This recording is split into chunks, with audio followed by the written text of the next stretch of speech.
Jeff Mason, we got Spence Porter coming up tomorrow night. The big fight everybody want to know about. What's Jeff's thought on that fight? Well, my style of the fight, I think Errol Spence, easily 8 out of 12 rounds, convincingly. I think Errol's going to come away victorious that night. He's going to feel good about himself. He's going to feel good about his performance. And I think scientifically, he's going to just outbox Sean Porter. So I predict Errol 8 rounds out of 4. As far as the knockout ride, I can see it because of mistakes. But again, he's going to have to really capitalize off of Sean's mistakes. I'm not saying he can't do that. Sean makes a lot of mistakes. And what's the gamble is about, people are saying that because Errol haven't knocked Mikey Garcia out, he's not going to knock Sean Porter out. Well, I can see what people feel like that, but you got to look at it too. You know, even though Mikey was a smaller fighter, but he was a more competitive fighter as far as in there. He's a thinking fighter. So a lot of fighters in there they're in there fighting. Whereas with Mikey Garcia, he was a fighter. He was measuring all the footsteps he was making. He was, he was basically like trying to strategize what he needed to do. He went in there with a game plan. And with Sean Porter, it's like he go in there with fight and intentions to win. So that's the difference. And when you go in there with intention to win without a game plan, even though you say you have a game plan, but it could be I think it's going to be the wrong game plan for Errol Spence. So really, truly, y'all, I'm not going to say Errol's going to knock him out, but it's not off the table that he can't knock him out. But I think he's going to win 8 out of 4 rounds easily. Can Errol bang on the inside with Sean? Because Sean going to make this a dog fight. Well, see, Sean is really not an inside fighter himself. As you can see, Sean put pressure on you, but when he put pressure on you, it ain't like he's throwing body shots. He's throwing straight punches at you. So as far as getting Errol go to the body on him, yes, he can, but he's got to be careful because Errol tends to lean over his head or over his lead knee, which is his right knee. When he's leaning on his knee, his head could be in the mix, and that's what it could be a possibility headbutt because, unlike Floyd, he don't stay behind his shoulder and go to the body. He's in front of his body going to the body, so he's vulnerable to get a headbutt. How do you think Spence responds in that situation? Because we never really seen him in a dog fight. We seen him in a tough fight against Brook, but not a dog fight like Porter's gonna make it with the. Well, he gonna knee him in the leg. I don't think Porter can really make it a dog fight because I say that to say, even though Porter fought at 65, Porter's been in there with bigger guys, but naturally, reality, when you get in shape and when you peak and everything, you're 147 pounds. So over and all, you're not the biggest 147 pounds, even though you fought at middleweight and things like that. You were a kid when you did that. You're a man now. So as a man, you develop your real strength and everything, and your strength maximizes out at 147 pounds now. I'm not saying that in the future you might not go up to 154, but right now, Sean Porter is a 147 pounder, and he's not the boogeyman at that weight. Errol Spence the boogeyman at that weight. So Errol, he's a bigger guy. So I think that Errol is going to be victorious that night. So when you say the boogeyman at that weight, what do you mean exactly? What I mean by the boogeyman, he's the bigger man. He's the most feared man. He's the most dominant man at 147 pounds. And even though I feel like it's, Terrence Crawford, he's also one of the, the best at that weight. But again, I think Earl is the bigger person at that weight class. So naturally a bigger person. So even though they all can win at 147 pounds, but when they rehydrate and everything, you can probably put on more weight than Earl, but you don't wear the weight as good as Earl. So that's why I say he's the boogeyman. He's the bigger person, naturally built for that weight class. Do you see any scenario where Porter wins the fight? Well, it's boxing. Anything happens. If he get caught with a big shot, it can happen. It's boxing, you know.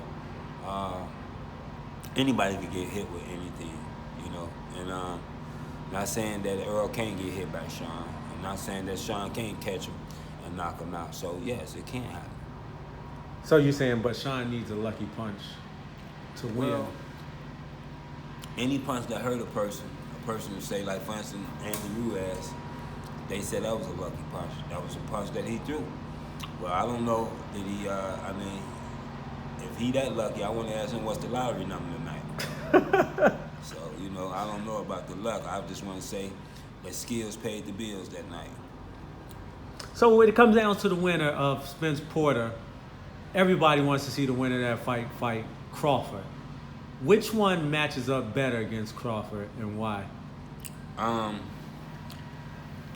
Either one could match up, but which one the best?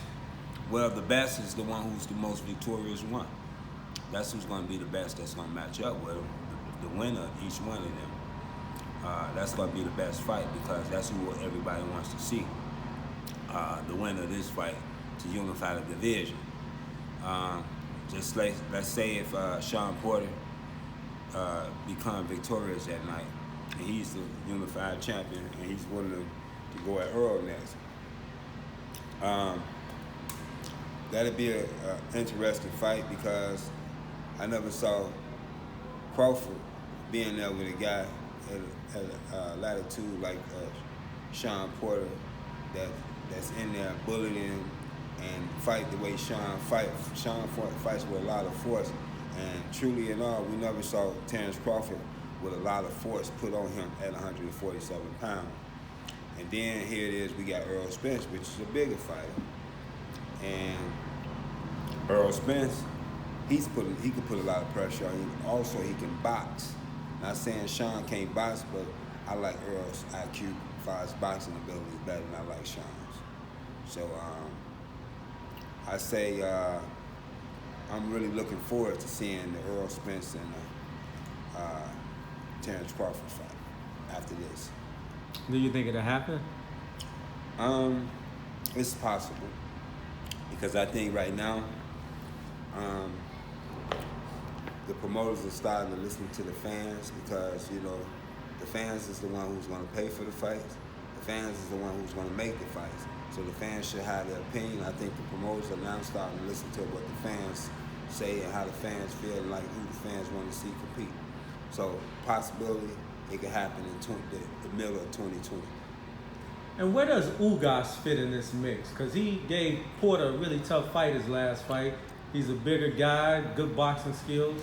Well, Ugas is going to be around that top 5 in the weight division, and he's going to be a type of person. He's going to be a fighter that whoever loses this fight, he could necessarily be the eliminator for another title shot himself. So, you know, he's in a good position for himself because of his performance. You know, a lot of people said that he won that fight. I saw the fight. I feel like he won the fight, but, you know, this is boxing. And how does Pacquiao hold up against the top 3 at welterweight? Actually, who are your top 3 at welterweight, and how does Pacquiao hold up against them? Well, my top 3 right now is they haven't fought each other. So Earl and Sean, Earl and Terrence is right there, and then I gotta say I put I want to put Showtime Sean Porter at number 3. And with Pacquiao, could he deal with any of them?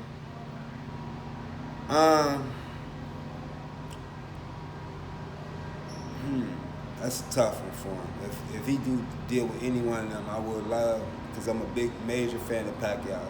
If he fight any one of them next year, I would love to see him retire, regardless of what the outcome. I would love to see that man retire after that fight, whoever he fights. Just one last fight. You think One his time last is fight. up? Yes. I think he, I've never been around Pacquiao and had a one-on-one conversation with him. But me, as a former professional fighter, we seems to lose our train of thoughts in the middle of the sentence. And like I said, me, myself, I was 12-0 as a professional. And sometimes you can catch me losing my train of thought in the sentence. So I can just imagine, what Pacquiao go through. And, like everybody, no one is invincible. Like the Creator, He made all of us. And, regardless of what religion you come from, we all have that brain. If it get hit too many times, it will take from it. So, yes, I think Pacquiao needs to hang it up after this, regardless of whatever the outcome.